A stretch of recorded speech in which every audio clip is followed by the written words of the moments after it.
¿Arrancó? ¿Arrancó? ¿Prendió la máquina de mirar oficialmente? Bueno, ahora sí. Buenas tardes. Buenas tardes, noches, en realidad, a esta altura, en este invierno. Damos la bienvenida a este nuevo programa, a este nuevo ciclo, podemos decir, que se va a llamar La Máquina de Mirar. Podemos decir que prendió la máquina, que arrancó. Arrancó la máquina. Arrancó la máquina.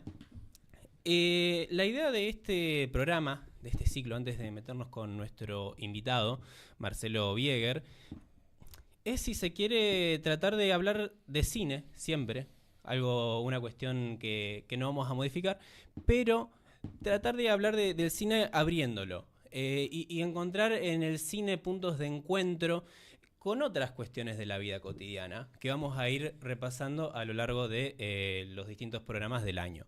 La idea obviamente es, como dije, democratizar, es que la gente entienda, que la gente se interese y que la gente adquiera las herramientas, si se quiere, para poder hacer una lectura crítica del cine y poder ver que al fin y al cabo el cine está en todo. El cine como una forma de expresión, como una forma de vida y como una forma que uno se manifiesta a sí mismo, donde uno se encuentra. En este programa vamos a tener muchísima gente ayudándonos. Desde ya agradecer a Mística TV por el espacio, a Ceci Gallo en especial, agradecer a Vito Chita Giordano, que va a estar en operación, a Facundo Comparada y a Valen Busto, que va a estar en producción, ambos, a Valentino Petinari, que nos está dando siempre una mano en las redes, en diseño, a Aaron Bojanic, que también va a estar dando una mano en redes y en diseño, Ismael Vega. Sí, me gustó el término operación, parece que está en un quirófano. Puede ser. Lucas. ¿Qué tal?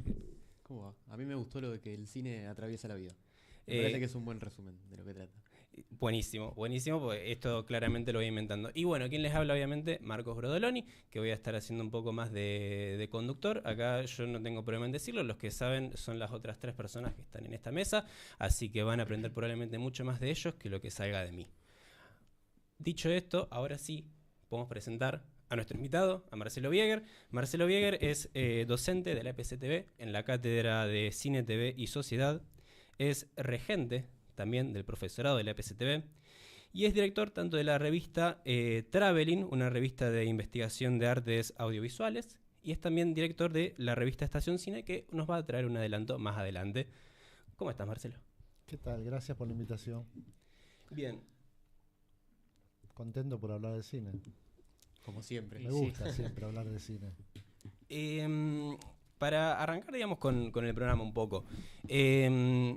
Lo que vamos a tratar en el programa de hoy va a ser, si se quiere, el símbolo, ¿no, chicos? Ustedes me pueden contar un poco más. ¿Qué vamos a tratar? Del símbolo, vamos a hablar de qué es el pensamiento simbólico, por qué el cine y por qué el arte en general, porque vamos a tratar justamente, como dijo Marcos, de abrir la mirada no solo del cine, sino llevarla a la vida, y para llevarlo a la vida lo vamos a llevar al arte, que existe no desde hace 120 años como existe el cine, sino desde los orígenes de la humanidad. Totalmente. Y qué mejor forma de hacerlo que a través del símbolo, ¿no? La idea también va a ser llevar la lectura simbólica, como dijo bien Marcos, democratizarla como para que podamos introducirnos si es que por ahí vemos una película y nos gustó ciertos aspectos estéticos, pero no podemos de alguna forma llevarlo a palabras. Bueno, encontrar un lugar en el que podamos explicar de alguna forma eso, ¿no? Sí, y para tratar el símbolo tenemos una gran película de bastante vieja ya, ¿no? Tiene sus años, del 71, que vamos a hablar más adelante de la película. Ahora vamos a hablar un poco más con Marcelo, que él, el profesor, que nos explique un poco qué es el símbolo, de la forma en que lo vamos a tratar, en que entendemos, y en cómo se va a aplicar el símbolo en el cine.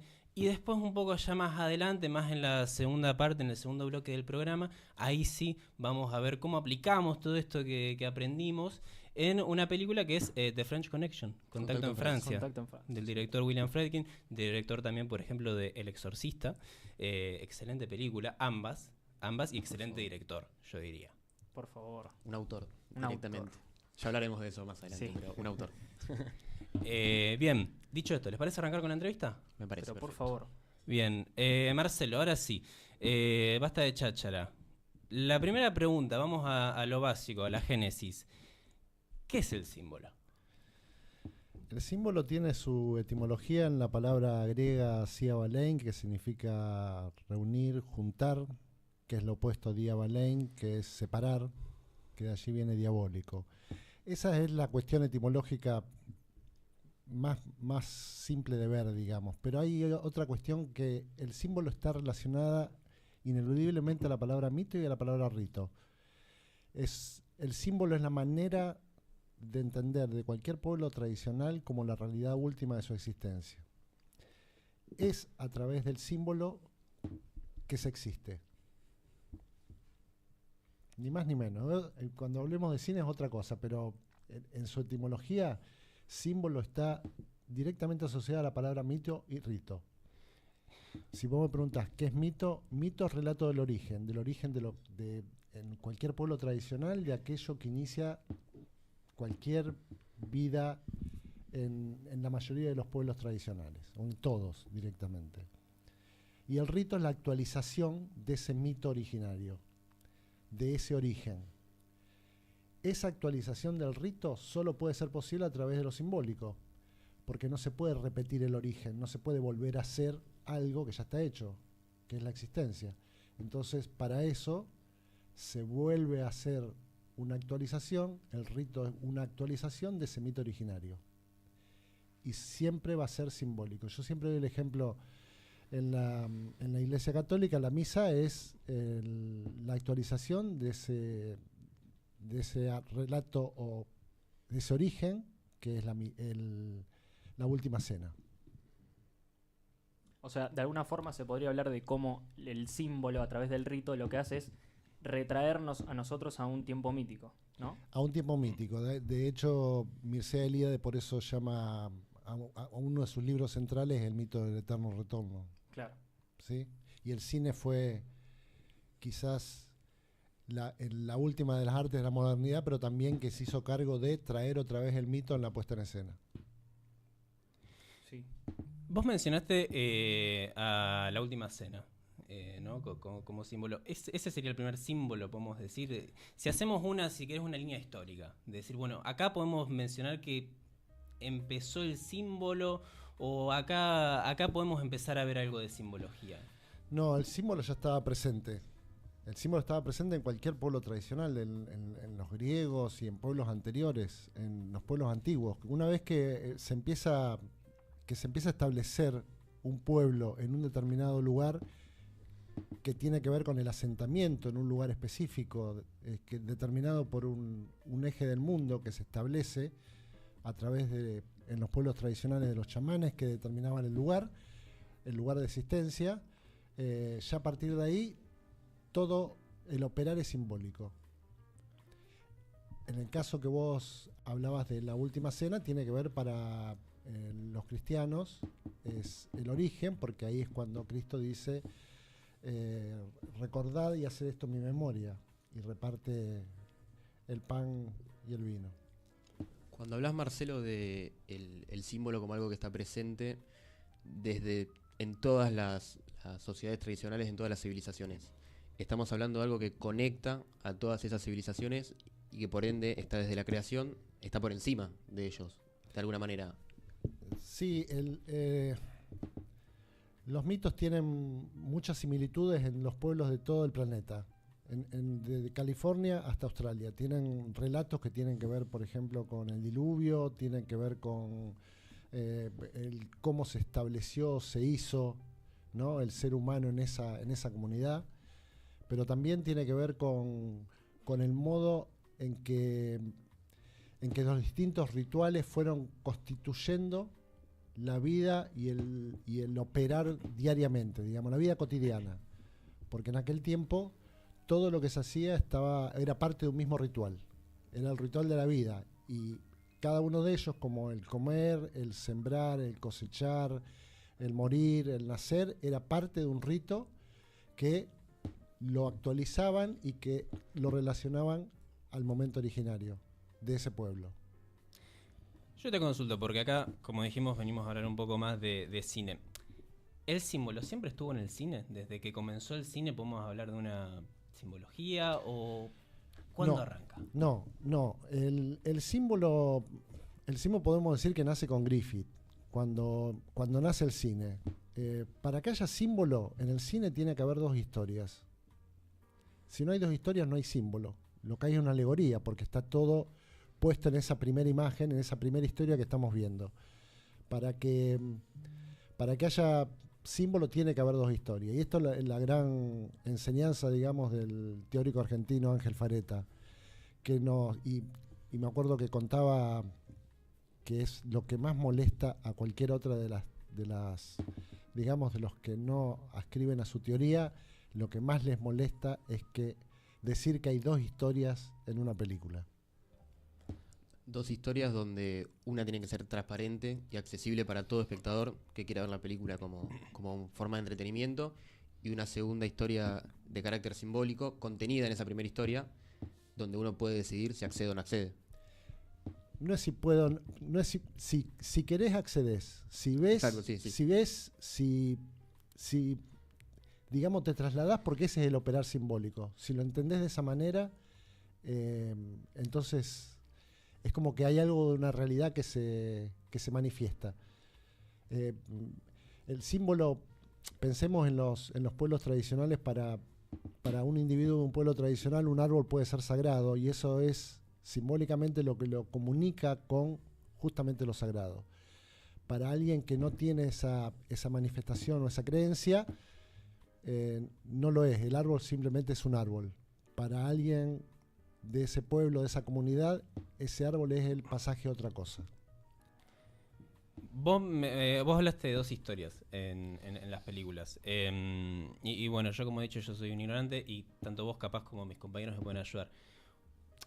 Sacando The French Connection, que ya hablaremos de The French Connection, un ejemplo de una película que sea reconocible, que sea fácil, que me pueda contar estas dos historias que pasan.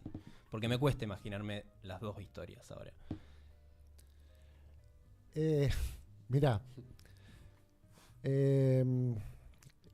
la historia simbólica se accede a través del visionado. Es una experiencia, como toda actividad simbólica. Solamente se lo puede entender si se la está viviendo, digamos, y en este caso en el visionado de una película. La mayoría de las películas que hemos visto, prácticamente desde Griffith en adelante, y más que nada las de Hollywood clásico, tienen dos historias. ¿Sí? Que la construimos, digamos, y esto tiene que ver mucho, porque la teoría de Fareta surge aproximadamente con sus primeros escritos en la década del 80. Y no es casual que las teorías comunicacionales es en esa década del 80 donde ponen todo el mensaje, pasa a tener una relevancia total el receptor. O sea que si antes se creía que el emisor era el que hacía un mensaje y era recibido de esa misma manera, es el receptor quien lo construye.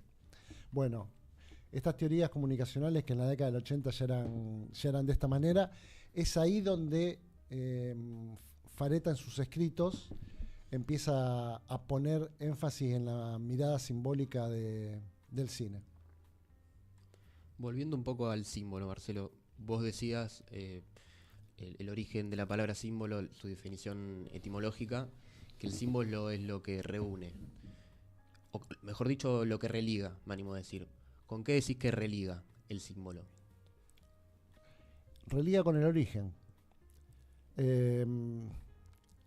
A ver, vuelvo al ejemplo de la misa. Cuando a un católico se le da en el momento de la comunión la hostia, ¿sí?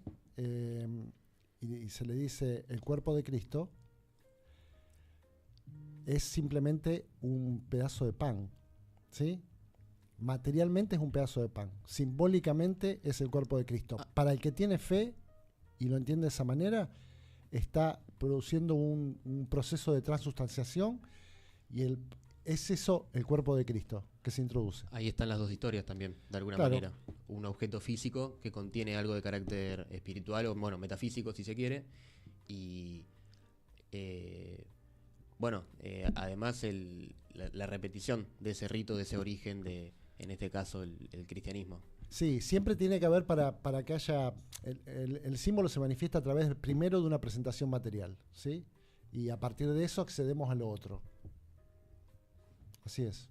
Marcelo, con lo que hablabas del símbolo y con esta cuestión de cómo es de alguna forma una apertura y que genera un puente entre el humano y una realidad sagrada, si se quiere. ¿Cómo ves hoy en día esta falta de sacralización y por ende esta falta de lectura de símbolo y de presencia del símbolo en el mundo? Al menos Occidente vive un estado de asimbolia desde la Revolución Industrial en adelante, o sea, desde mitad del siglo XIX, de manera creciente, progresiva. Así que bastante problemática en cuanto a lo que está sucediendo al menos en las instituciones académicas de todo Occidente. Todas las visiones el modo de entender y pensar el cine siempre tiene ese perfil materialista. Y en general son muy escasos los espacios donde se enseña a mirar simbólicamente. No es casual, digamos que Ángel Fareta tiene muchos seguidores de otros países, y esto es porque en otros países se sigue pensando y se sigue enseñando a mirar cine desde una perspectiva estrictamente materialista, que eso surge en Francia hacia la década del 50 y a partir de ahí lo irradiaron hasta hoy mismo. De alguna forma ves cómo en el mundo hay un centro en lo material y en lo que las personas ven y pueden tocar, y no en esa realidad sagrada que se velaba a través de un símbolo, ¿no? De cómo te retrotraía a ese tiempo mítico del principio. Hay una pérdida de eso. Total. ¿Y sentís que encontrar eso es de alguna forma reacomodar, volver a poner un orden, un centro? Mira, el cine permite eso para quien quiera verlo de esa manera.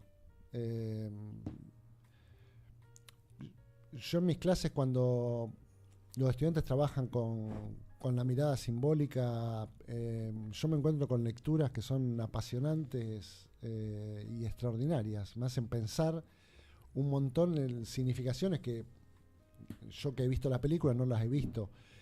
Quiere decir, el símbolo permite múltiples puertas de apertura para entender algo que materialmente es una sola cosa. Lo demás, cuando se condensa la primera y la segunda historia en una sola, es un pastiche y donde todo está empastado, digamos. Y está cerrado, ¿no? Digo, en comparación al símbolo de, como dijiste, que es una apertura, sí, lo alegórico termina cerrando. Yo siempre doy el ejemplo de los mimos en la película Blow Up de Antonioni. Una película que es del año 66, creo, por ahí. El segundo momento de autoconciencia del cine, que surge en la década del 70 con estos nuevos directores como Coppola y entre otros Philip King, van a responder haciendo cine a esa manifestación o a ese tipo de cine, digamos, que estaba siendo hegemónico en el momento. Los mimos en Antonioni aparecen al principio arriba de un jeep correteando y al final aparecen jugando un partido de tenis imaginario, solo para que el personaje protagonista se los cruce, digamos, y uno se ponga a entender qué significa lo que está viendo, ¿no? Está puesto ahí para que uno se ponga a pensar, esto quiere decir que el personaje entonces tiene que traspasar la realidad a otro, porque ha visto un asesinato, aparentemente un muerto en una foto y la amplía, y entonces toda la explicación estaría en eso que está haciendo imaginariamente el personaje ante ese partido de tenis, al cual se pliega porque busca una pelota imaginaria, la devuelve a la cancha, etc. Ante eso, el cine y el concepto del cine, según la teoría de Fareta, va a responder con dos películas. Una es con La conversación de Coppola y poco después con Blowout de Antonioni. Con Coppola, Coppola le responde en el comienzo mismo de la conversación, donde vemos al personaje de Gene Hackman, que está caminando en una plaza y que aparece un mimo que está ahí haciendo su performance. Un mimo es lógico que esté en una plaza porque aquí en Rosario hace muchos años que no veo mimos, salvo hace una nunca vi. performance estática. Yo nunca vi, no. No me ahora tocó. están así, No los encuentro. se quedan quietitos, están así, hace como Me encantan los mismos a mí. estatuas. Me encantan. Antes había, hace unos 15 años atrás más o menos, estaban Claro. generalmente entre Ríos y Sarmiento, por Peatonal Córdoba, y empezaban a imitarte en el caminar. Hacían lo que en la película de la conversación. No, ¿no? si encontrás, decime, a mí me encantan los mismos, sí. Me encantaría verlos. Bueno, ojalá. Sí, no están, no, sí. están. Yo tengo un recuerdo de chiquito, pero sí, me encantan los mismos. Bueno, Coppola lo pone ahí imitando al personaje, y después entendemos que el personaje es una espía que está tratando de registrar sonido de una pareja que está caminando, con lo cual el mismo está revelando su presencia, digamos, porque llama la atención, porque hace lo mismo que Jim Hackman. Entonces, Jim Hackman se incomoda porque él quiere pasar de incógnito y el mismo lo está revelando. Los mismos están en una plaza y los mismos se dedican a copiar e imitar a la gente. En la película Antonioni están simplemente porque Antonioni dijo, vamos a ponerlo ahí para que uno se ponga a pensar a ver qué significa eso. Que generalmente hubo 400 interpretaciones porque no está fijada nada simbólico, sino como es alegórico. Fareta define la alegoría como un truco de magia. Ahí está. Un truco de magia que hace aparecer un elemento que soluciona el problema que se está dando en la primera historia. Que aparece por Exactamente. fuera de esa primera historia. Ahí va. Completamente. Perfecto. Bueno, esto es lo de las dos historias. Te permite que vos ves y entendés diegéticamente todo lo que está ocurriendo, pero encima detrás hay una conexión con otra cosa, ¿no? Exactamente. Con un mito. Sí, además,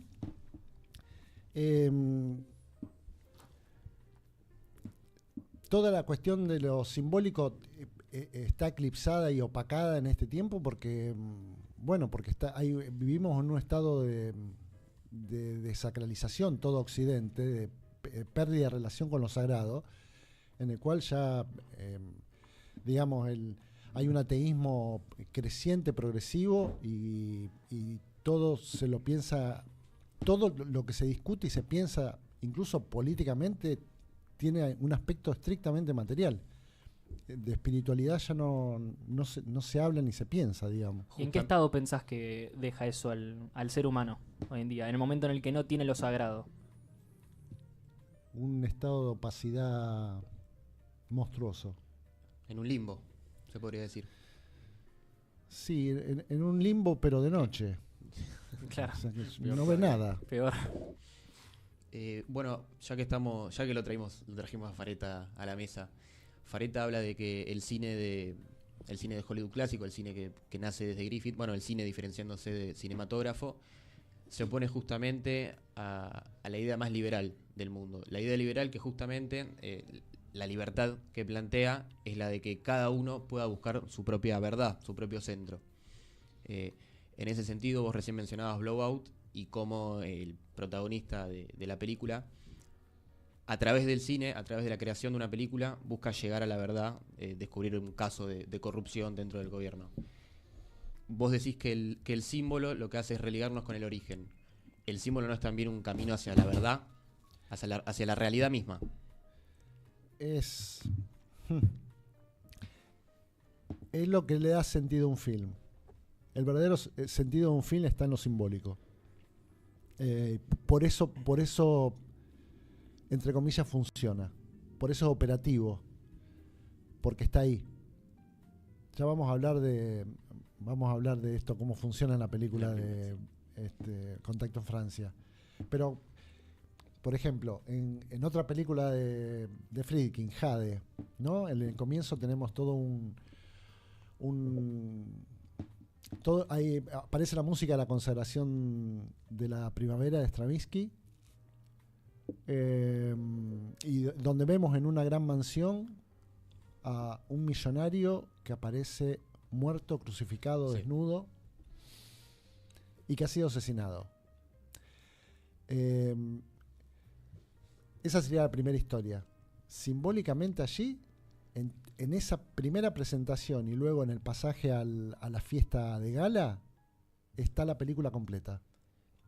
Simbólicamente. Que además... Algo que remite a lo anterior, a lo primigenio, que ha sido desvirtuado por este millonario Manford creo que se llama, que acumula cosas como el Citizen Kane de Wells. Hablábamos del cine como lo simbólico y acá Friedkin pone a un coleccionista de arte, no es casualidad, y muestra toda su colección de arte como si fuese un laberinto, básicamente un laberinto donde no hay un centro, donde todo es un caos. Ahí podemos oponer al cine, desde su concepción sagrada y simbólica, como la posición a la museificación, quizás. Sí, perfectamente. A la Sí. conservación, básicamente. Sí, tal cual. Tal cual. De hecho, ni Manford ni Wells, en el personaje de Charles Foster Kane, tienen noción alguna de lo que han acumulado. Seguro que recuerdan parte, pero si uno saca un par de objetos de ahí, ni siquiera se entera, porque es la mera acumulación, nada más. Que además es la desacralización de esos objetos rituales propios de sociedades tradicionales. Exactamente, y va a pagar por eso, ¿no? Va a pagar por eso. Porque al acercarse, entre comillas, al jugar tanto con ese tipo de materiales, después eso regresa y lo va a pagar caro. Y sí. Y por eso, de alguna forma, lo único que es atemporal y universal termina siendo el símbolo. Por eso se mantiene vivo, no importa cuánta desacralización haya en el mundo. Sí, de hecho, hacia la década del 50 también, no es casual también que aparezca desde los llamados estudios culturales, se empieza a hablar digamos, de una sociedad simbólica, una visión simbólica de la sociedad, pero que tiene que ver justamente con algo inherente a lo social y es una más de las tantas desvirtuaciones que tratan de hacerse a todo lo relacionado a lo sagrado. Así como mito pasó a ser un término asociado a algo mentiroso, falso, Sí. mitómano es el mentiroso compulsivo, rito parece una práctica asociada a algunos satánico, algo oculto. Bueno, simbólico también se lo ha tratado de diluir, digamos, en esta cuestión, entre comillas, social. No casualmente, término que promueve Raymond Williams que tiene toda una formación marxista, ¿no? Total. Pero porque de alguna forma a la modernidad le queda más cómodo, ¿no? Más cómodo la falta de símbolo y la falta de rito que nos lleve a una verdad como lo sagrado. Sí. Porque en el momento en el que lo que más importa es un auto, un cuaderno, un celular, el mundo te puede organizar para venderte todo. Exacto. Entonces terminás controlado. Es un poco la Sí. forma que tiene de quitar ese centro trascendente, ese centro invisible que no se puede ver y en el que se tiene que creer, para ponerte un centro físico, material, y conducirte hacia ello, siendo que el que maneja ese centro material es justamente quien está controlando, si se quiere, ese sistema Tal cual, político. tal cual. ¿Cuál fue la primera película que te abrió la cabeza con respecto a todo el símbolo? Que dijiste, ahí hay algo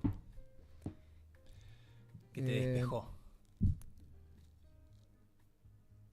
Creo que fue Alien, el octavo pasajero. ¿Cuándo la viste? Muchos años, no me acuerdo. Ya ni recuerdo cuándo fue. No la primera película que vi, sino la primera No, película sí, que sí. dije, ¿Qué encontraste? ¿Qué fue lo que te llamó la atención ahí? no sé. No recuerdo qué, pero me acuerdo Algo. que, Hay algo, la que nave. había algo más, digamos. Que había algo más. Había algo más y cuando uno leía comentarios nadie explicaba. Explicaban el contenido, explicaban la historia, muy buena fotografía, extraordinarios efectos especiales, qué sé yo. De repente todo lo Pero había técnico algo parecía más. carente de sentido. Sí, tal cual. Es eso. ¿Y cómo empezaste? Vos mencionaste a Fareta. ¿Cómo llegaste a Fareta? Imagino que no había redes sociales o funcionaba No. distinto el internet a como funciona ahora. No, yo estoy en la escuela de cine. Cuando terminé la escuela de cine, sabía todas las cuestiones técnicas, digamos, sabía cuestiones relacionadas al sonido, a la fotografía, a la escritura de guión. De hecho, empecé a trabajar en un cable y hice sonido, hice luz, hice switcher master, hice de todo. Eso lo sabía. Pero cuando salí dije, no sé nada. No sé nada. El no sé nada tenía que ver con que me encontraba a lo mejor hablando con un grupo de amigos que no habían estudiado en la escuela de cine y hablábamos de cine y me daba cuenta de que hablaban al mismo nivel que yo, digamos. Cuando si ellos se ponían a hablar, qué sé yo, un estudiante de letras se pone a hablar de literatura, sabía mucho más porque había estudiado eso. Yo había estudiado cine y la verdad que no me habían enseñado a mirar cine. Y cuando sentí que no sabía nada, terminé la escuela, me fui a estudiar a Buenos Aires con Ángel Fareta. Sí. Y ahí, bueno, fue una... Me abrió la cabeza en cuanto a una forma de pensar y mirar el cine, que es una... ¿Qué es esto? No es... no hay no hay como un instructivo, ¿sí? Sino que el enseñar a mirar significa que yo, ante el visionado de un film, empiezo a ver otras cosas. Cualquier film, uno que se me aparezca, no es que es una receta para entender esta película, hay una receta para entender esta otra y otra, no. Cuando uno piensa simbólicamente o empieza a pensar simbólicamente, empieza a verlo, se ve, sencillamente se empieza a ver, es como... Como una verdad. Sí, es algo maravilloso. Es como todo lo técnico en sentido de lo simbólico, ¿no? Al fin y al cabo. Y siguiendo eso te pregunto, ¿cómo opera el símbolo a través del lenguaje cinematográfico?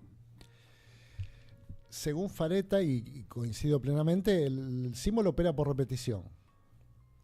Por una parte, y por otra parte puede aparecer por analogía. Él siempre da por analogía el famoso ejemplo de la tableta de seltzer de tipo guasal, algo así, que diluye en un vaso Taxi Driver, Robert De Niro, y para mostrarnos hace un movimiento de cámara y se nos muestra con eso que la mente del personaje se está como pulverizando, no se está desintegrando. Eso sería por analogía. Y por repetición es cuando un elemento, una línea de diálogo, cualquier útil que aparezca en la puesta en escena se repite, pero al repetirse se resignifica. Esto es, sin dejar de ser lo que aparece en su primera presentación, sigue haciendo lo mismo en su segunda presentación, pero ahora tiene otro significado. Como la cámara en La Ventana Indiscreta, ¿no? Como la cámara en La Ventana Indiscreta, sí. Que aparece al principio y te enseña que ese es el trabajo que tiene él. Así es. Y lo entendés. Después la usa para espiar a los vecinos, creo. Y al final termina convirtiéndose en un arma. Así es. Tal sin cual. dejar de ser la cámara. Eso es lo que decíamos de lo simbólico, ¿no? La segunda historia. Uh-huh. Sí, sí. ¿Qué es el cine para vos? Qué pregunta. Es lo que... Es lo que siempre me ha gustado. Y por suerte puedo vivir de eso, digamos, relacionado a eso. Es todo. Mirar película es lo que hice desde siempre. Yo me acuerdo cuando era adolescente, miraba películas por Canal 3 y Canal 5.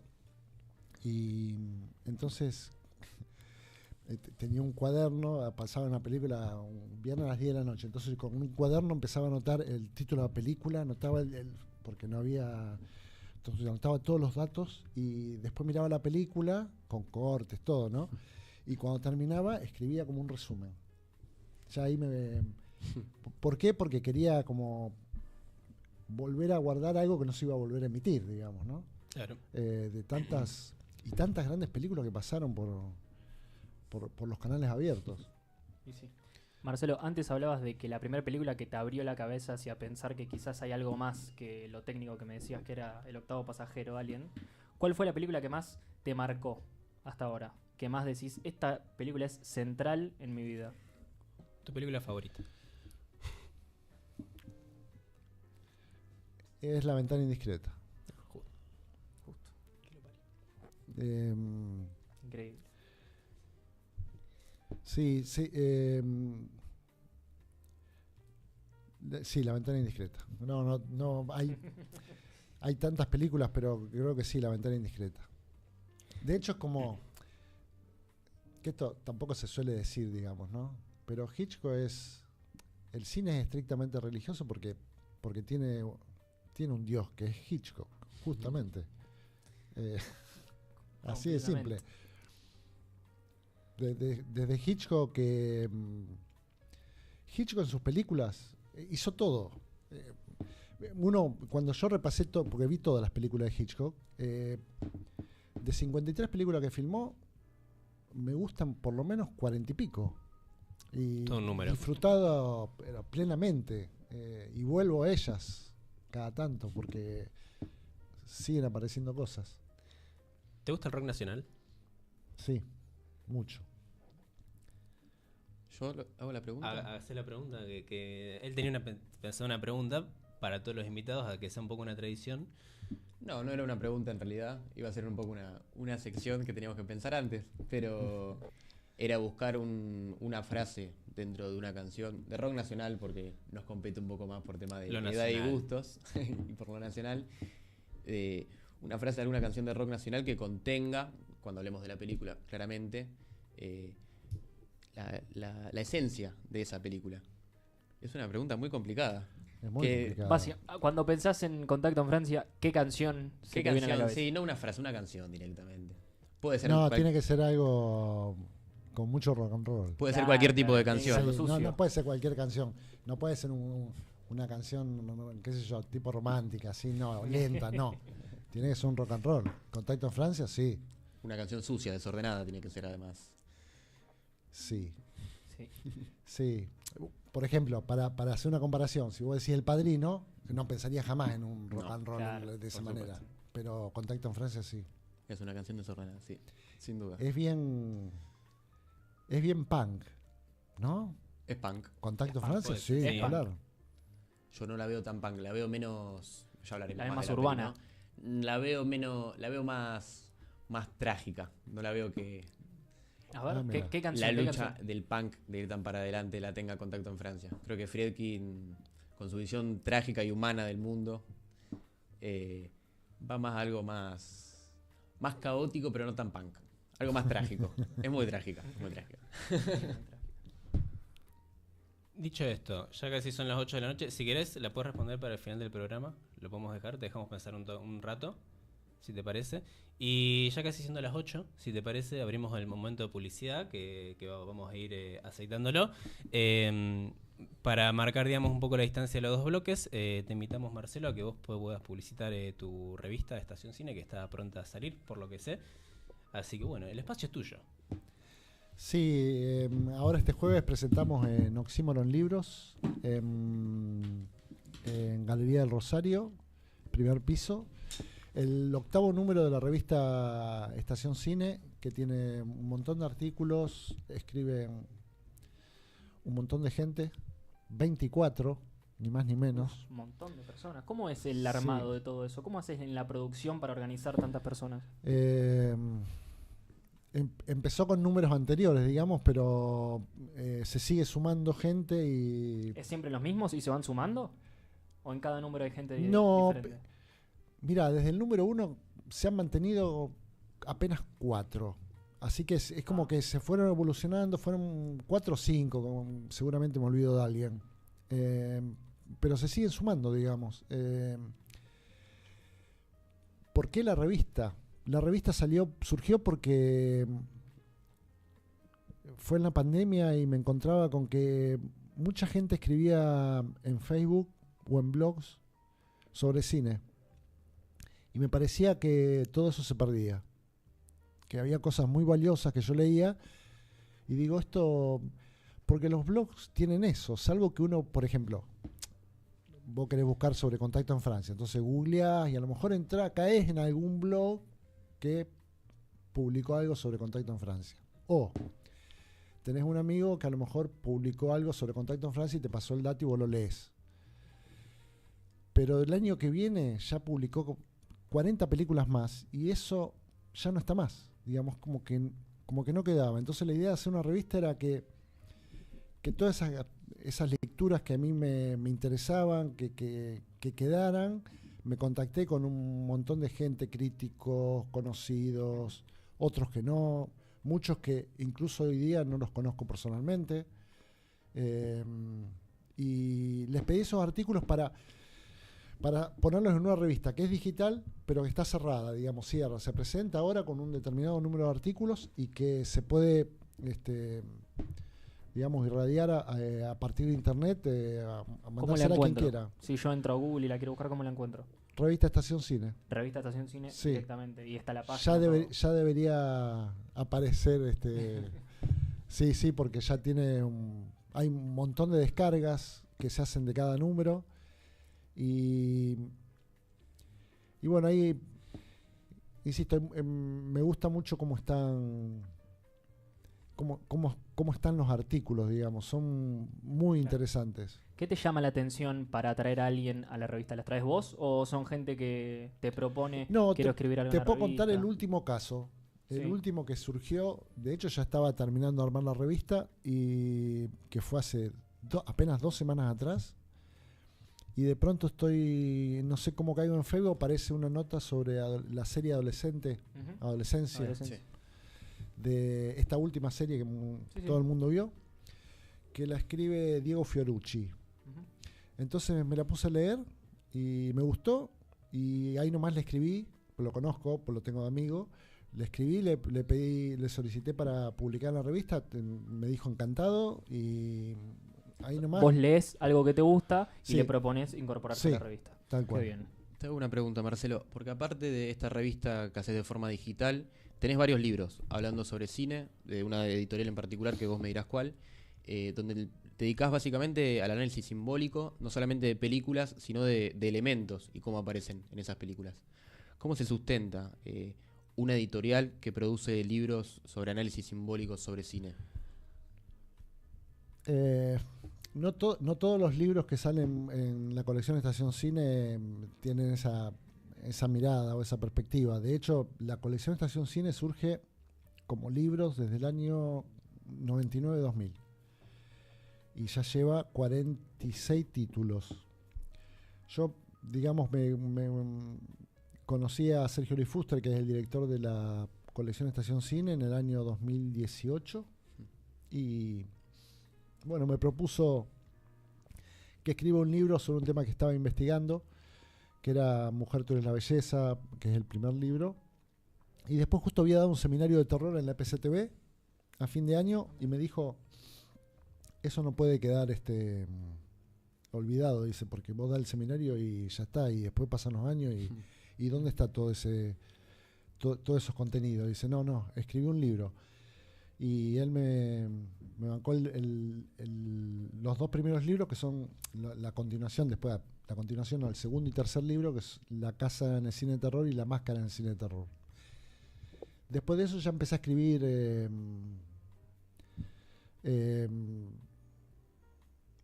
digamos, o recopilando artículos o escribiendo cosas nuevas, pero siempre de esa perspectiva. Pero es mi caso particular. En tu caso, sí. Alberto Claro. Tricarico también, por ejemplo, también estudió El libro de Relatos Salvajes. de Muy Relatos bueno. Salvajes. Bueno, vos el también de- tenés el libro de los simuladores. Escribimos juntos el libro Simuladores y él tiene también sobre Misántropo. Claro. Y ahora, que ya saldrá antes de fin de año, tiene el libro sobre Tiempo de Valientes de Cifrón. Mirá. Te hago- Eh, Volviendo un poco también ahora, relacionando esto de un libro de los simuladores y una lectura sobre su análisis simbólico. Ahí me abrís una puerta que es cómo el símbolo en el cine opera a través del cine más comercial, según cómo se lo conoce o cómo se lo coincide. ¿Es así? ¿El símbolo suele operar en las películas, en los blockbusters, como se lo llama? el símbolo puede operar en cualquier parte. No necesariamente tiene que ser una película con mucho público o con poco público. Es que en general en cine en general la gente va a ver esas películas blockbuster. Mirá el caso de los simuladores, justamente. Los simuladores es una serie de televisión. Sí. Sin embargo, la puesta en escena que hace Cifrón es cinematográfica. Y él utiliza todo un operar simbólico en las historias en cada una de las historias que cuenta. Yo en el libro hago un decoupage de un capítulo que se llama Seguro de Desempleo, la secuencia del momento en que llegan los mexicanos, Sí. Sí. ¿sí? Que va a ser recibido por por el Luis Machín, el CEO de la empresa, digamos, de la lechera Sociedad Anónima, creo que se llama así.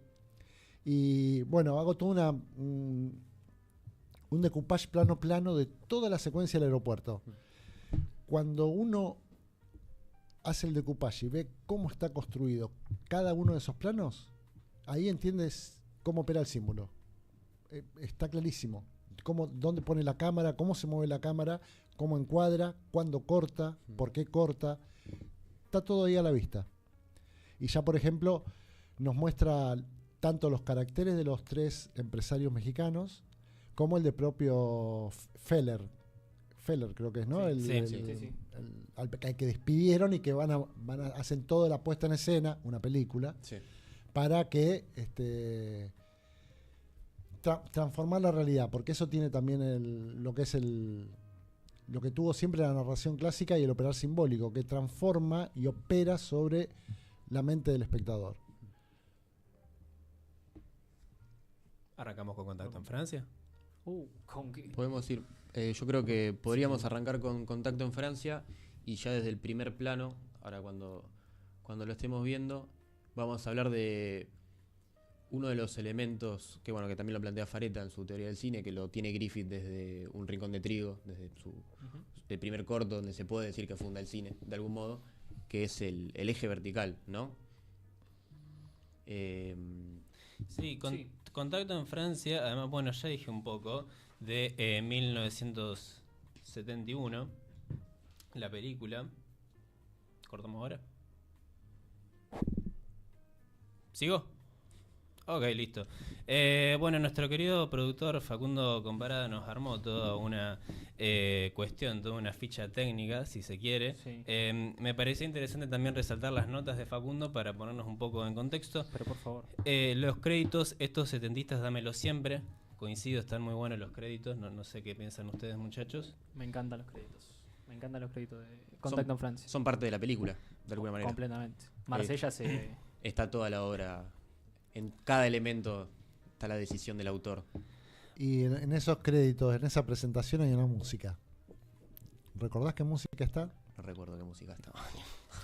¿Qué música está, Marcelo? Mucho pan contra los pan. Es clave eso. Estás equivocado vos con la música, con la canción entonces. Se me pasó. Es una música que se corresponde al todo el tono de la película, porque es como una música que precede a un clímax, digamos. La fracción musical es como que va precediendo un clímax y se repite, que está casi como lupeado, digamos. Vuelve a bajar y vuelve a subir en esa presentación. Sí.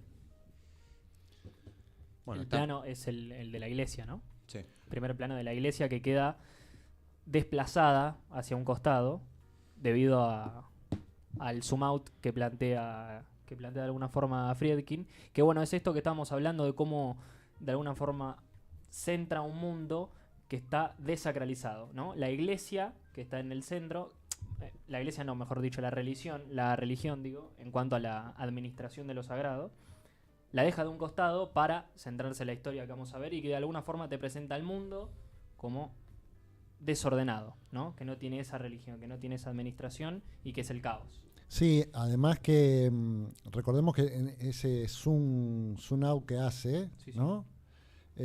Nos muestra a este personaje en los límites, está en los márgenes, ¿sí? No está en el centro de Marsella. En la escena siguiente sí va a estar que está sentado el que lo sigue, el policía que lo está siguiendo. Vieron que está que mira que está el auto del personaje, de Fernando Rey. Bueno, ahí ya está en el centro. Quiere decir, está en todos lados. Está en el margen, está en el centro. Está en todos lados. Pero no es justamente alguien relacionado a lo sagrado. No, claro. ¿no? Es el mal que ya está. El mal ya está en todos lados. ¿Sí? Ya tomó lugar. Sí, en el momento en el que lo desplazás, toma lugar. Decidir desde el primer plano alejarse de la iglesia, no como cosa eclesiástica, como cosa institucional, sino como lugar donde se mantiene vivo lo sagrado, esa forma de ver el mundo que se ha perdido. Friedkin se aleja de esa forma de ver el mundo y la desplaza no solo hacia un costado, sino que hacia arriba, la deja hacia arriba, ¿no? Como que sigue estando presente esa iglesia, obviamente, ahí está el plano, pero se va del mundo que él va a contar en su película. Es un mundo donde lo sagrado, donde lo que ordena no está presente. De hecho, vos marcabas, Luca, en el plano ese, cómo la iglesia queda hacia el costado y lo que es más alto que la iglesia es el edificio, ¿no? Son edificios. Bueno, eso es uno de los leitmotiv, ¿no? Del mundo moderno, ¿no? Era uno de los tres que me acuerdo que contaba ese profesor de filosofía, un maestro que tuve que se llama Rubén Amiel, que decía que la modernidad irrumpe primero con los rascacielos, que era como rascarle las espaldas a Dios, que empiezan a hacerse edificios más altos que las iglesias, la Torre Eiffel y el Titanic, ¿no? Es el triple final o marcación de lo que va a ser la utopía moderna que se da de bruces. Si les parece, lo dejamos acá. Dimos el primer plano ya. Ahora volvemos Y seguimos. en un chiquitín y seguimos analizando la película. Decimos un par de boludeces más también, cuestiones técnicas. Y así que bueno, nada, ya volvemos. Ya volvemos con todo el análisis. Ahora regresamos. A fondo.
Ron Schneider, Buddy. Sí, El de Buddy. Buddy. Buddy. Buddy. Tipo. Tipo, Tipo. justamente. Ayer hablamos de eso. Un tipo. Ahora John sí, Doe, dijimos. ahora sí volvimos. Ahora sí, nos vamos a meter de lleno en The French Connection, una película, como dije, en 1971, dirigida por William Friedkin, que su protagonista es Gene Hackman, fallecido hace poco. Gran actor, que en paz descanse. El resto del elenco se compone de Fernando Rey, Roy Schreider, Tony Loblanco, Marcel Bosufi, guión de Ernest Tidyman, y está basada en un libro de Robin Moore. Interesante. La sinopsis de Contacto en Francia. Podemos decir que son Jimmy Doyle y Buddy Rosso.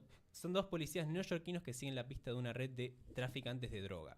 El primero, que confía en su olfato, sospecha que una confitería de Brooklyn está implicada y convence a su jefe para intervenir la línea telefónica. Poco después, Doyle y sus hombres siguen al dueño de la confitería, que los conduce hasta Nicoli y Charnier, dos franceses que acaban de llegar a Estados Unidos. Bueno, para los que no pudieron ver la película principalmente, película que ya tiene sus años, pero sin embargo para mí se mantiene latente todavía. La mejor persecución en la historia del cine. En la historia del cine tranquilamente, que fue nominada a muchos premios Oscar. Acá lo tenemos, fue nominada en un total de 8 premios Oscar y ganó 5 de esos 8, un gran resultado, aunque bueno, sabemos que los Oscar tampoco pueden decir una gran cosa. No. Pero bueno, también vale la pena aclararlo que también fue premiada por los miembros de la academia. En cuanto a la película, ya mencionó uno de los comentarios de nuestro querido productor Facundo. Vamos para ponernos un poco en sintonía. Otra de las cosas que le gustó, dijo Masterclass, que lo mate y le saque un pedazo de pan. Coincido. Ajá. Dos hijos de puta a los policías, mencionó. Y Y un poco. toda la película es sobre la obsesión. Puede Bueno, ser. ahí está. Hoy preguntabas cuál eran las dos historias. Ahí tenés claramente las dos historias en Contacto en Francia. Por un lado tenés la historia de Popeye Doyle, que quiere atrapar al personaje Fernando Rey, traficante. Y esa sería la primera historia. Toda esa trama es la primera historia. La segunda es cómo el personaje de Popeye es tentado por el mal y pasa la línea y termina convirtiéndose en una réplica exacta de Fernando Rey. ¿Cuándo se ve esto? En el final de la película, cuando mata a su compañero y no le importa. Está poseído, responde como poseído. Buddy le dice, mataste y nombra al compañero y dice, lo voy a encontrar y lo voy a matar. Sigue hablando de Fernando Rey. Digamos, ya está. Un poco Ya está. en ese camino de buscar a ese mal y de tratar de atraparlo, se termina viendo reflejado en él y dándose cuenta que la esencia del mal no está solamente en a quien está persiguiendo, sino que también está dentro suyo. Que es algo que presenta la película, de mostrarnos a un detective que está roto, que va a bares de noche, que putea, que casi mata a alguien al principio, un chabón que atrapa, que le tiene que hacer preguntas y él, por la bronca que tiene de que se le escape, casi lo mata a golpes. Ujú. Todo eso está presente en la película, y no solo eso, sino su marca, su talón de Aquiles, si se quiere, que es la cuestión trágica que marca ese personaje, que lo marca como un humano en caída, que tiene esa parte de mal, que antes en una operación, por su culpa, mataron a un compañero suyo. Es esa repetición, si se quiere, también. Y que además en el Exactamente. final. Ahí está, ¿no? Es la repetición. Ahí se repite, ahí aparece lo simbólico. Aparece Ahí opera el símbolo. En el final, digo, agregando a esto, viste que cuando está en la casa de alguna forma es como medio una confusión. Justamente porque la confusión que se genera de alguna forma en el mundo de la película es en el momento en el que falta ese orden, en el momento en el que falta el centro y lo sagrado, se confunde entre lo que está buscando es una respuesta de la verdad, de la existencia, o un objetivo. Que en este caso lo que van a terminar confundiendo es por un objetivo.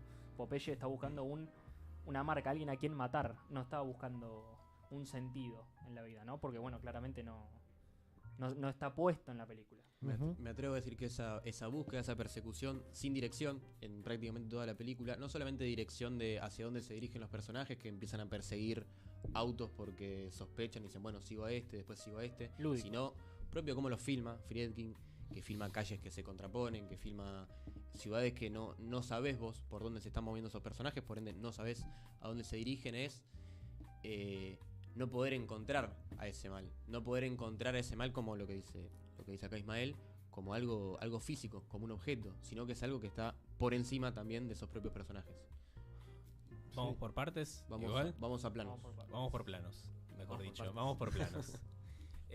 Bueno, habíamos quedado en el plano de la iglesia. No sé si quieren decir algo más. Sí, retomemos desde el plano de la iglesia.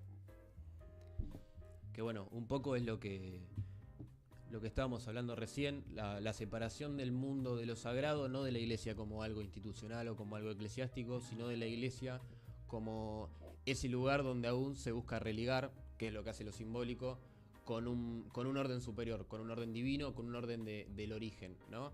Al fin y al cabo, bueno, es una iglesia, una catedral, una iglesia católica. Vamos a la liturgia católica, es religar con ese paraíso del cual el ser humano fue expulsado, ¿no? Después del pecado original.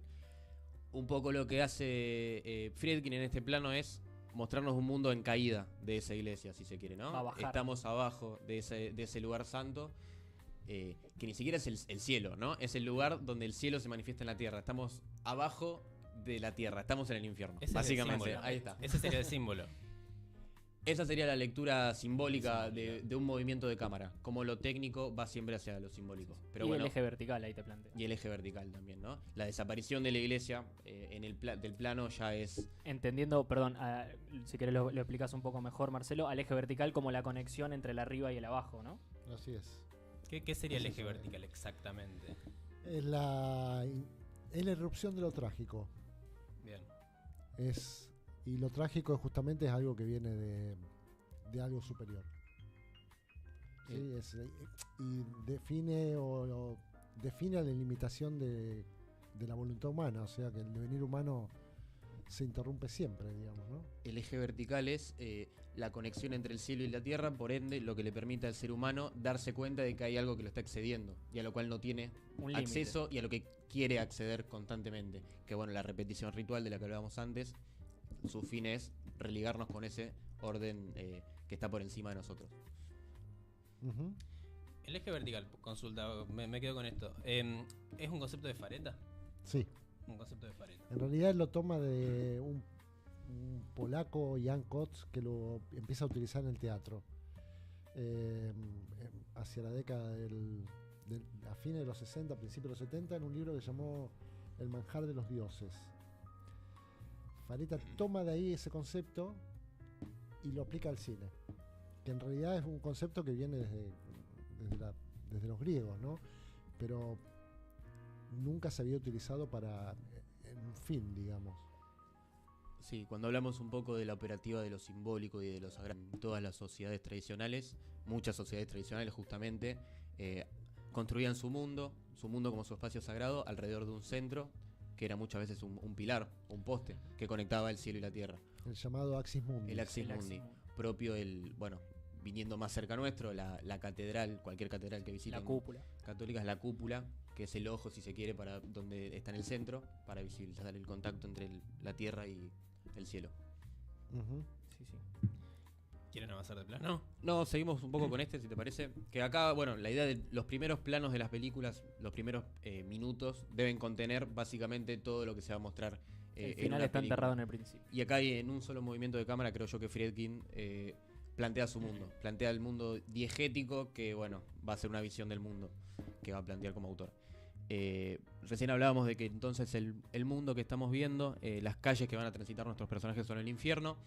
El infierno no tiene ningún tipo de dirección. No podemos ver una calle, vemos casas que miran para todos lados. El caos. Vemos el justamente. caos, el desorden. En contraposición al cosmos, que sería aquel orden sagrado, si se quiere. Sí, yo, a ver, difiero con eso de que sea el infierno. Creo que lo que define más claramente Friedkin es que este mundo no es el paraíso. No es el paraíso. Claro. Estamos en un estado de caída. Es la caída así del... Y bueno, justamente nuestro accionar nos puede permitir redimirnos o salvarnos. El Sí. personaje de Popeye Doyle Exactamente. no tiene ese plan, digamos. ¿Querés que pasemos ya un poco a lo que decías de las persecuciones dentro de Sí, las persecuciones que son tan mal entendidas en casi todas las películas como si fuesen simplemente una... ¿Por qué pasa esto? ¿Por qué pasa? por qué están las persecuciones automovilísticas. Las persecuciones automovilísticas definen claramente el estado del laberinto de la ciudad.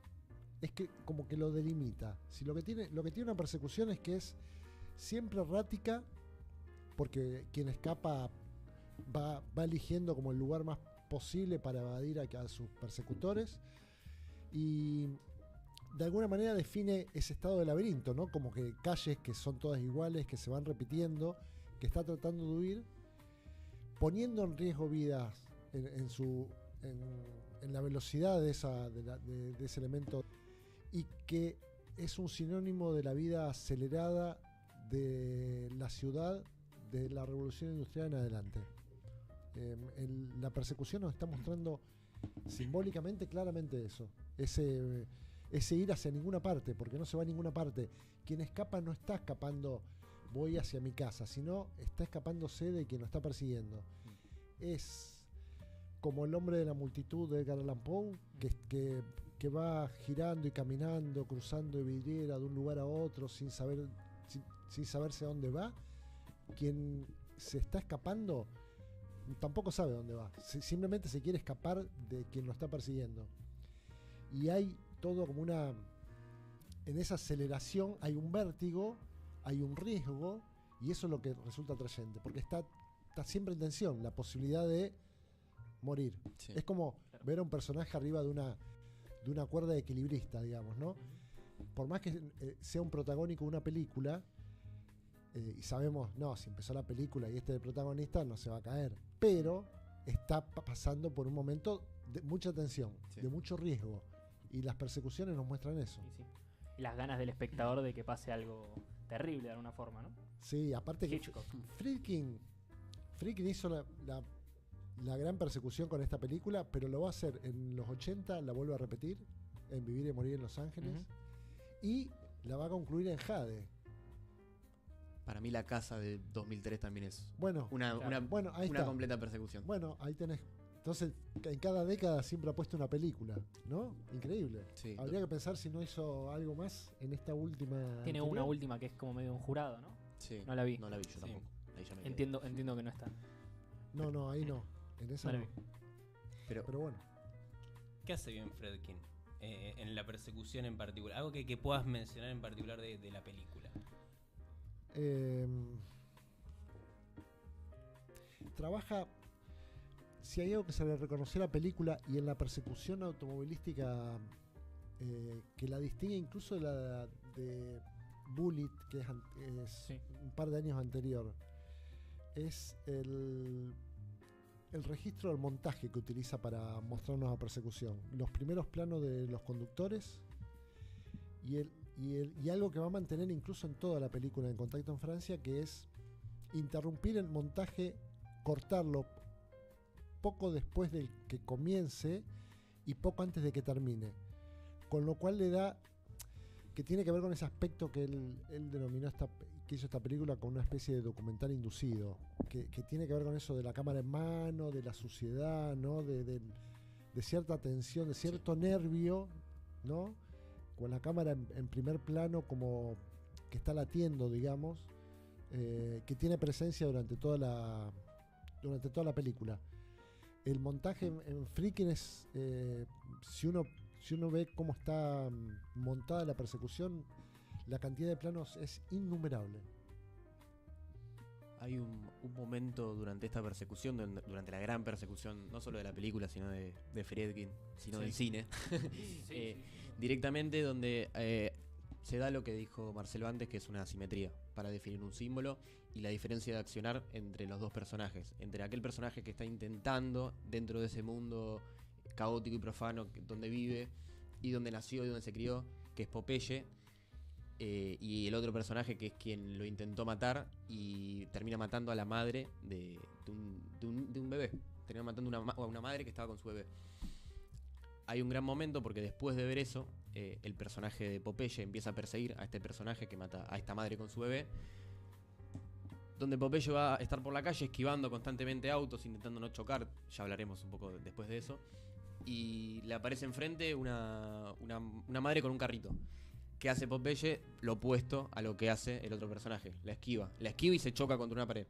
pero él decide salvar esa vida, que no es la suya, y ponerla por encima de su misión, que es atrapar a ese asesino. Así que ahí está marcada un poco la diferencia operativa, de manera simbólica, entre el personaje que intenta hacer el bien y el personaje que es directamente el mal encarnado. Que bueno, que ayer lo veíamos con Ismael y es un personaje que no es presentado con su cara, sino un arma. Primero Es lo presentan primero el que vemos arma de él. y después presentan a él. Que bueno, en gran parte es una máquina, ¿no? Sí, ni hablar. Y además que encima esté controlando un tren con la representación en la modernidad que va a tener el tren es clave. Y además pasa algo acá interesante cuando la esquiva a la mujer que está con el bebé, que casi que va a mover la cámara. No sé si te acordás del movimiento que hace la cámara cuando él choca con toda la basura.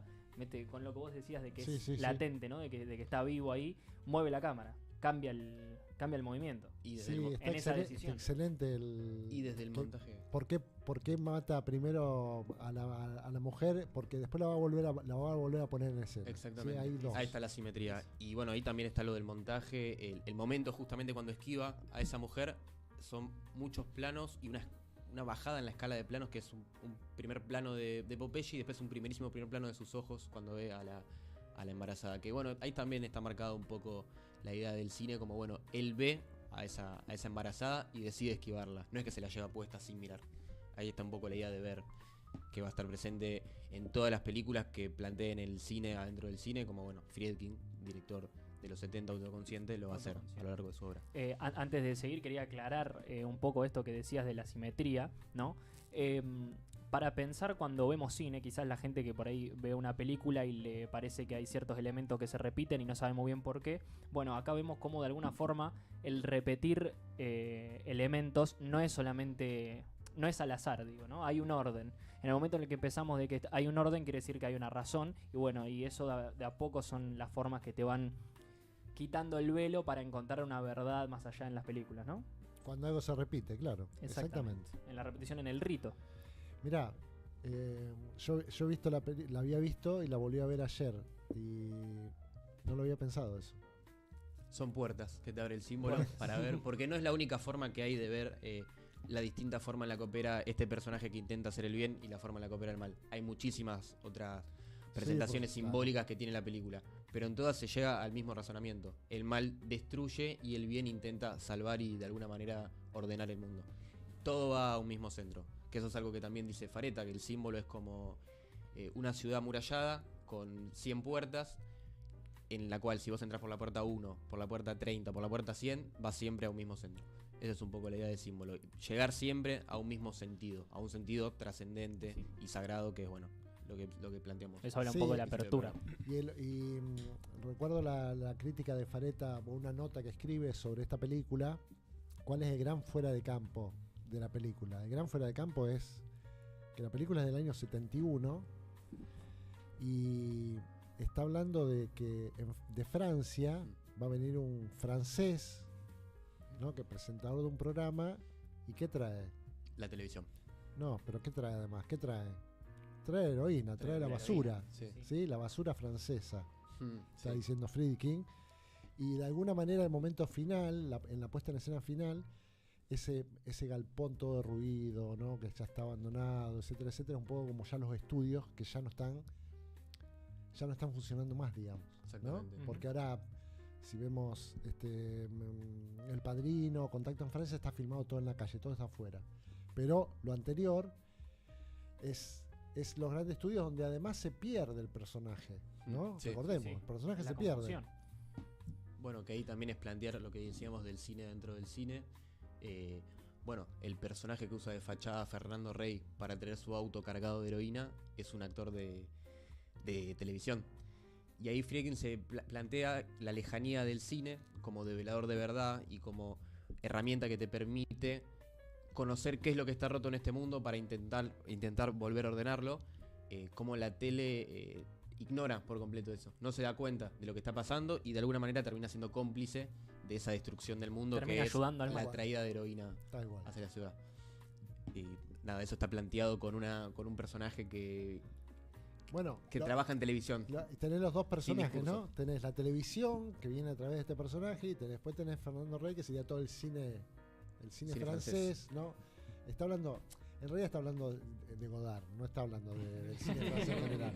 Métete Está ahí, hablando por de favor. Godard, ¿eh? Polémico en No, estos no. días. Métete, por favor, métete No, ahí. bueno, pero lo plantea Friedkin. Y porque es el accionar propio de esta generación, digamos, responder al cine europeo. Sí. Y a cierto cine americano también. Es Es un leer poco- críticamente todo lo anterior. Exactamente, es hacerse cargo de cuál es la finalidad del arte y del Sí, cine sí. y decir, ok, nos hemos corrido de esta finalidad, volvamos al sentido que tiene el cine como séptimo arte y el arte como finalidad de religar al ser humano con lo sagrado. Si el arte se corre de eso, la autoconciencia lo que viene es volver a llevarlo hacia ese lugar reflexionando sobre lo que se hizo antes. De alguna manera. Sacralicemos de alguna forma el cine para que para que no se permita pervertir como si lo hace la televisión, que es manejado por el mal, ¿no? Sí, además que el personaje de Fernando Rey, que nunca me recuerdo el nombre, Alan es Charnier. un personaje totalmente atractivo, es simpático, ¿vieron cuando se burla en el subte? Es como encantador, digamos, esa parte de la mostración del demonio, digamos, ¿no? Porque ¿a quién está refiriendo? Si hablamos del cine francés, Sí. ¿no? Godard es una figura totalmente, ¿cómo es? Sí, Atrayente, cool. ¿no? Cool. Claro, es muy cool. En ese momento usaba sus anteojos negros siempre, en interior, exteriores. Era una- Sí. Bueno, no le puse Jean-Luc porque No le puso- pero es muy evidente. además. Me puso Jan. Bueno, en esta idea que planteabas vos del subte, me parece que es buen momento, no sé si te parece, Isma, Marcos, de introducir qué significa simbólicamente en una segunda historia el vehículo en Contacto en Francia, que viene también de la mano con la persecución, ¿no? ¿Qué viene a representar, Marcelo? Los vehículos que están tan presentes en esta película. Los vehículos son, bueno, la parte ineludible de la ciudad de la vida citadina. Se acciona siempre a través de vehículos. La modernidad. Y son intercambiables, todo el tiempo están cambiando autos. En realidad, en toda la película todo el tiempo están cambiando identidades, ¿no? Son como, todos son mascaradas, digamos. Popeye primero hace de policía malo, después se viste de Papá Noel, después mata a un compañero. Son un montón de cosas, ¿no? El Buddy se mete en el bar de Boca, ¿no? Y engaña a su pareja, Sí. a la pareja de Boca para tratar de sacar información. Todo el tiempo son dobles o triples incluso las presentaciones, las máscaras. Fernando Rey en un momento llega al hotel y sube hasta el 6º piso. Y después Popeye nos dice, subió hasta el 6º piso, pero ya sabe que lo estamos siguiendo porque él está hospedado en el cuarto. Sí. O sea, está todo simulacro, todo puede estar en escena. ¿Sí? Todo es mentira, todo lo que Sí, ves es sí, mentira, justamente. Exactamente. Ahí de alguna forma te revela que si hay una verdad no está tan visible. Ujú. Que es interesante cómo a través de una puesta en escena, a través de muchas puestas en escena, va a ser la investigación de Buddy de Popeye para llegar a atrapar a este mal, para llegar a aproximarse a este mal y acorralarlo. Va a ser también a través de puestas en escena. Que Sí, bueno, sí. es la utilización del cine en pos de mostrar qué es lo que está corrompido y atraparlo y volver a ordenar el mundo, de alguna manera. Pero bueno, recién cuando planteaba lo del vehículo, iba más un poco a la idea de que es una película que volvemos a ver ayer y está llena de autos, pero todo el tiempo. Autos que además lo que te hacen es ir en contra, cada uno van en contra de sus direcciones, pero que además es la representación de la modernidad. Hay un momento donde llegan los personajes desde Francia, llegan con el cargamento de heroína, llega Fernando Rey, llega su compañero que es el hombre del francotirador, llega el actor, los vemos bajar un auto del barco, ya también hay otro vehículo presente, ¿no? Los vemos bajar un auto de ese barco y Friedkin decide filmar esa bajada de ese auto desde ese barco. Ahí está ese plano. Y vos decís, bueno, ¿por qué me está mostrando que se baja este auto de este barco? O sea, a mí, ¿qué me cambia? Si después voy a terminar entendiendo que este auto es el que manejan los personajes porque los voy a ver arriba de él. Este auto va a terminar adentro de un laberinto de autos, de una chatarrería, donde un personaje le va a contar a otro que todos esos autos que están ahí presentes, secuestrados por la policía, son los autos que estuvieron involucrados en crímenes en este último año en la ciudad de Nueva York. Que bueno, ahí es un poco la idea de la modernidad atada a la idea del crimen, ¿no? De la destrucción, un poco. Como toda esa cantidad de autos simboliza el malestar que hay en esa ciudad, la cantidad de crímenes que hay en esa ciudad. Pero bueno, no solo eso, sino también cómo el vehículo, el auto, es la representación de la modernidad que viene de alguna manera a ser el vehículo para este mal. Al fin y al cabo, en el auto se van a transportar las drogas que quiere comercializar Fernando Rey para terminar destruyendo a esa gente por su propio beneficio individual y material. Perdón, y el auto llega por barco, que es por donde se va a manejar, por donde el vehículo del mal, ¿no? Por donde Fernando Rey se va a mover durante toda la película, ¿no? Digo, tampoco es casualidad que de ahí traiga el auto que te engañoso. Es el caballo de Troya. Es el caballo de Troya, exactamente. Pero Popeye intuye. Popeye tiene una corazonada, tiene fe de que ese va a ser el caballo de Troya, aunque su jefe no mundo, cree en sus corazonadas, y aunque sus corazonadas hayan fallado, porque ahí está el factor humano del personaje, más allá de si te parece bueno o te parece malo, tienes el factor humano de tengo una corazonada y dudo. Bueno, ahí está Popeye siendo aplastado por un auto directamente, que es un poco la lectura de la película, ¿no? Como Popeye mira ese auto. Y hay un plano posterior a este, que él se apoya sobre el auto casi resignado, como diciendo, el mecánico le dice, mira, yo ya lo revisé todo y no hay nada. Y él apoya el auto está elevado, apoya sus manos en el paragolpe y mira hacia arriba, ¿no? Ese mirar hacia arriba, que es casi como una plegaria, es escuchado por Buddy que le dice, ¿cuánto pesaba el auto acá? Y ahí salta la clave y le dice, él tiene razón. Ahí está la idea un poco de, no alcanza con la corazonada, sino tiene que haber alguien que esté leyendo y que está analizando eso que está ocurriendo para que se resuelva, para poder ordenar ese mundo. No alcanza con la corazonada de Popeye, sino que tiene que aparecer Buddy razonando y estando ahí con los papeles, como que mira una película y la lee para ordenar ese mundo, de alguna manera. Pero bueno, la lectura del vehículo, que para mí es el gran símbolo que tiene Contacto en Francia, porque realmente no se puede creer la cantidad de autos que hay, la cantidad de barcos que hay, los trenes, están muchos vehículos presentes. Se da en un momento cuando por primera vez Popeye empieza a perseguir a un hombre de Fernando Rey. Lo empieza a perseguir. Lo primero que vemos en la película, además, es a Fernando Rey subirse a un auto, ya como si fuese poco, que ese vehículo va a ser lo que moviliza a ese mal y lo que le da la oportunidad de llegar hasta este nuevo lugar y pervertirlo. Y vamos a ver cómo Popeye va a perseguir en un puente a este auto donde está este francés que cree Popeye tiene el cargamento de drogas, y cómo este francés se va a escapar justo antes de que Popeye pueda cruzar este puente. Popeye va a ser bloqueado en medio del puente justamente por el tráfico, por el caos, por la modernidad, por todo lo que estuvimos leyendo antes. El mal se va a escapar a través de este caos, porque lo que vamos a ver es cómo el mal puede transitar este caos y se mueve sobre este caos. Eso hablábamos también ayer con Ismael. El mal habita el caos, el mal tiene dirección en eso donde todo está roto. En el momento en el que la modernidad avanza, facilita el movimiento para el mal. Para el mal, lo vemos en el prólogo, también está presentado como el personaje que está persiguiendo a Fernando Rey de la nada da muchas vueltas y es interceptado por un personaje que nunca ve, que lo mata. Ahí es el mal con una dirección en el caos y como el bien se pierde, es engañado justamente. Pero bueno, está la idea del puente, que ahora seguramente hablaremos del puente como un símbolo tradicional y presente en muchas sociedades tradicionales en común.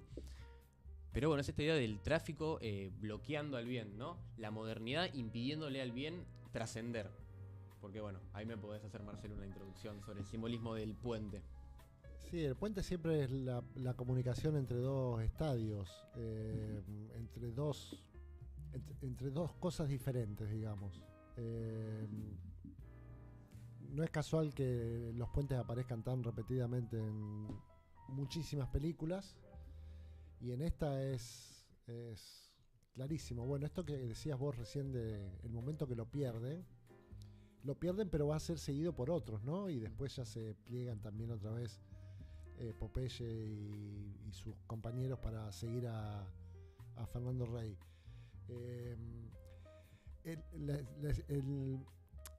El puente de alguna manera también actúa como puente también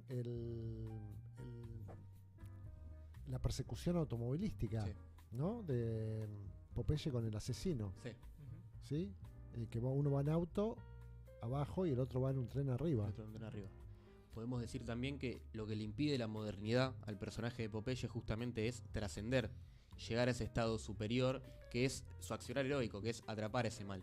El tráfico, que es la modernidad, no le permite trascender, cruzar ese puente y atrapar ese mal para ordenar el mundo.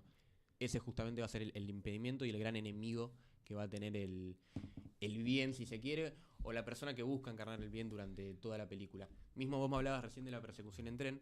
Hay una idea muy interesante de cómo los personajes quedan en la estación de tren separados, uno en un ramal y el otro en el otro.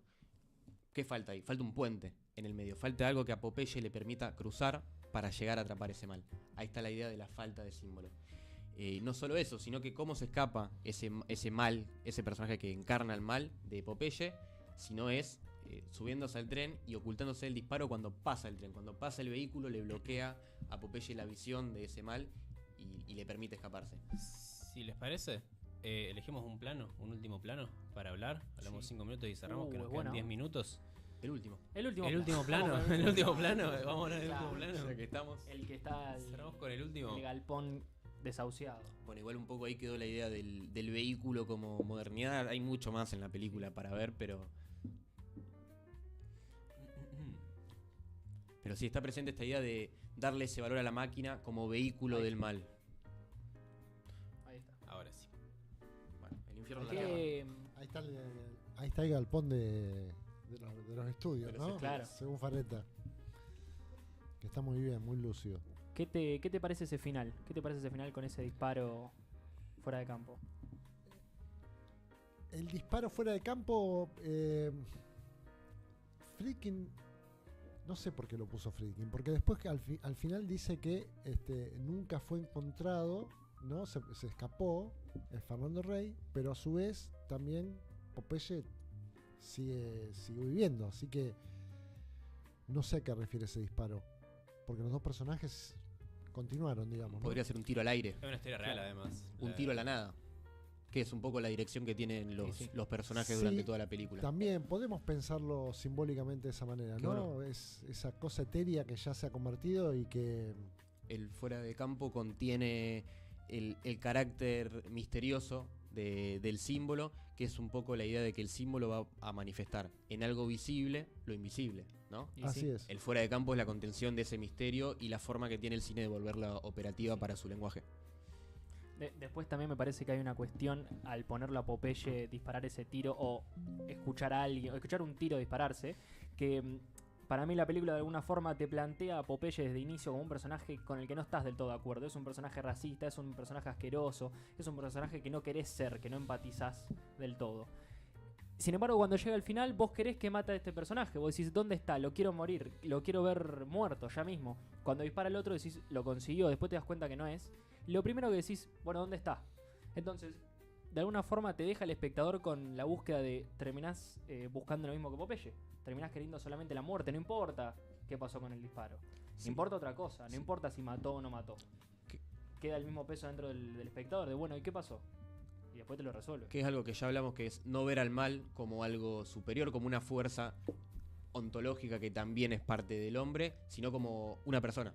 Este es el mal, este es el demonio. Claro. No está el mal en todos lados. Popeye nunca lo llega a ver porque también forma parte de ese mal.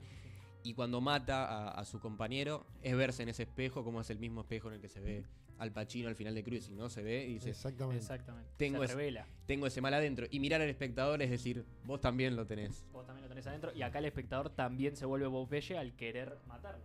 Al querer ver el cadáver. O sea, además que al demonio no lo puedes atrapar, ¿no? No lo puedes Sí, no. atrapar. Luca, comentario final de la película. O del símbolo de lo que nos tratamos este tema. Complejo. Me parece que The French Connection es una película que contiene toda la visión que tiene el cine, sobre todo el cine de los 70, tras la pérdida total del sentido en Estados Unidos, en Hollywood, después del hipismo, después de Vietnam. Estados Unidos cayendo ya en el consumo de drogas como el último elemento caótico que le faltaba, la falta de dirección total. Y Friedkin plantea una visión trágica, como siempre planteó Carpenter en su cine, que es el mal siempre se va a escapar y el mal está en todos lados. Pero bueno, lo importante es como Popeye dar la batalla, ¿no? Sí, Intentar total. accionar de manera heroica e intentar religar con esa iglesia que se los da. al De principio. derecha a izquierda, Ismael. No, yo creo que de las cosas que más, un poco medio que ya el ejemplo de la película lo dijo Luca acá, pero de lo que más me llama la atención de The French Connection es, además de los vehículos, cómo los personajes están siempre en movimiento. Los personajes no pueden frenar, no pueden frenarse a pensar, no pueden analizar ninguna situación porque el mundo te obliga a estar siempre en algún constante movimiento. De hecho, la única forma en la que pueden atrapar, si se quiere, al mal es frenando los autos, que frenan los autos en la esquina de un puente, no los deja cruzar. No va a seguir dentro del movimiento. Que es no dejar trascender a ese mal porque el mal es incapaz de Justamente. trascender. De alguna manera. Marcelo. Contacto en Francia. Es el preludio del Exorcista. Así que. Y El Exorcista es una de las más grandes películas que he visto en mi vida. Así que. Friedkin es uno de los. Particularmente es uno de los 10 directores que más me gustan de todos los tiempos. Ahí está Friedkin. ¿Pensaste la canción? Ay, No pensé la canción porque Yo agarran con tenía, los papeles Lo sueltos. dejamos con un punk. yo tenía un fragmento de Drogocop de Patricio Rey y sus redonditos Ahí de está, ahí ricota está. que venía escuchando. No se los voy a llegar a leer. Pero vean Robocop, vean The French Connection. Imagínense qué momento de la canción estoy relacionando. Y escuchen a Patricio Rey. Y ahí escuchen a está Patricio. la lectura Ahí está. simbólica, ¿no? Todo va con un mismo fin y a un mismo centro. Ahí está. Mi comentario es que me gustó mucho y que me cae muy bien Gene Hackman, que en paz descanse. Bien, para ir cerrando, esto fue el primer programa. Esperemos que de muchos de La Máquina de Mirar. Prendió la máquina, como dijimos. Arrancado la Algo máquina. que me recordó Ismael es, me olvidé decir feliz día del padre, así que Pero feliz claro. día a todos los padres. Feliz que día a nos todos estén los viendo. Feliz día a vos, padres. Marcelo, Marcelo, también. Gracias. Feliz día, Marcelo. Nosotros en el equipo por ahora no hay padres, por suerte, porque somos un poco jóvenes para eso, pero qué sé yo, nunca se sabe. Hay que cuidarse. Pero bueno, eso sería todo por hoy, chicos. Gracias por la enseñanza al final. Muchísimas gracias. Necesario en estos tiempos. Uno siempre concientiza. Nos vemos el próximo domingo. Nos vemos el próximo domingo. Listo. Hablando de tema, próximo a confirmar. Sí. Prontito. Gracias por venir, Marcelo. Muchísimas No, gracias. Muchas gracias, a Marcelo. ustedes por la invitación. Gracias.